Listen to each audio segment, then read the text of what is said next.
Good morning, Redeemer, and welcome to your daily word for June the 1st.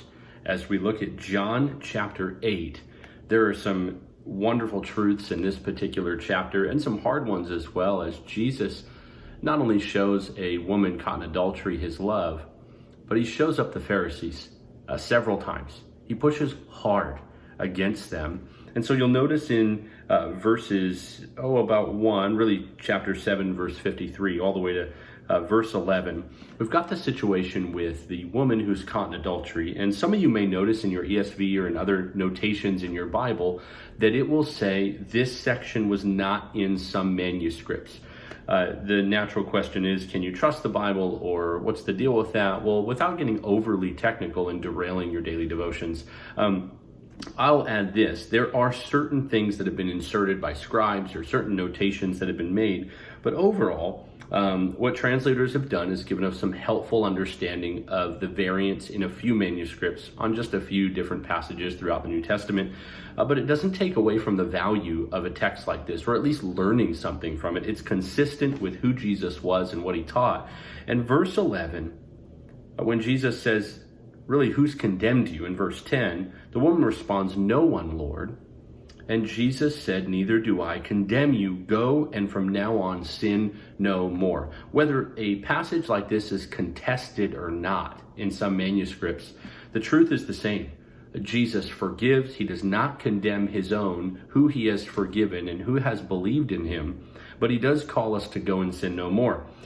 He goes on to explain that he is the light of the world, and anyone who follows him, in verse 12, will not walk in darkness. Similar themes that John plays on in actually 1 John, another study for another time, but we've been going through that on Thursday nights, and that sticks out very clearly to me. The Pharisees push hard in verse 13, saying, "You're bearing witness about yourself. Your testimony isn't true," because so often in their laws, you have to have multiple witnesses to affirm a testimony. Jesus says, even if I do bear witness about myself, my testimony is true because I know where I came from. In other words, I'm God. I came from the Father. I'm the Son of God. When I say something, it's true. I don't need two witnesses. I don't need you to affirm it. I don't need you to believe it. If I say it, it is actually true.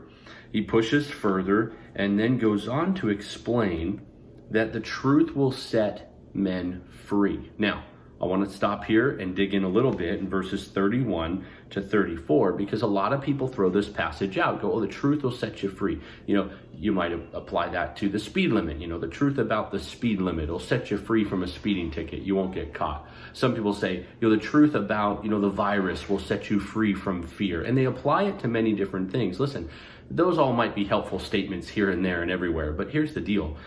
What Jesus is saying is, "And you will know the truth," in verse 32. That's himself.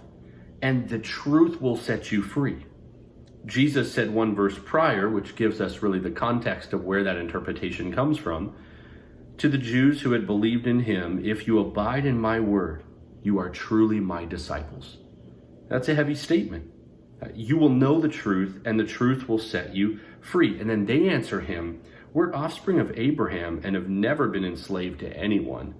How is it that you say you'll become free?" In other words, we're not a slave to anyone. What are you going to set us free from? Jesus says, "Truly, truly, I say to you," and don't miss that. Truly, truly, anytime something's said twice, it's a serious thing. He's saying, listen up very closely. "I say to you." In other words, don't worry about the law. Don't worry about your heritage. Don't think about who you are and what your history is. "I say to you, everyone who practices sin is a slave to sin. The slave does not remain in the house forever. The son remains forever. So if the son sets you free, you will be free indeed." It's all about Jesus setting his people free. Those truths can help you every new day that you have, because you're reminded that you need to look to Jesus. And so much of the Gospel of John, of course, points to Jesus. John's purpose was to write so that people would believe. But over and over and over, the Pharisees proved to be those who constantly questioned him, constantly believed in themselves, their traditions, their heritage, their laws, their own opinions, their own ways. And Jesus over and over faithfully reminded them, told them, and you might as well yelled at them sometimes, "I'm God. I'm Jesus. I'm right in front of you. You're missing it. I am the truth. They go on to push pretty hard against him, and he says to them, you're of your father, the devil. So strong words again for the Pharisees in verse 44. And then it ends in verses 48 to 59 with a pericope, or a section, in which he once again affirms his deity. That's really what you could summarize chapter 8 as, an affirmation of God the Son's deity. Jesus saying exactly who he was and who a real disciple would be.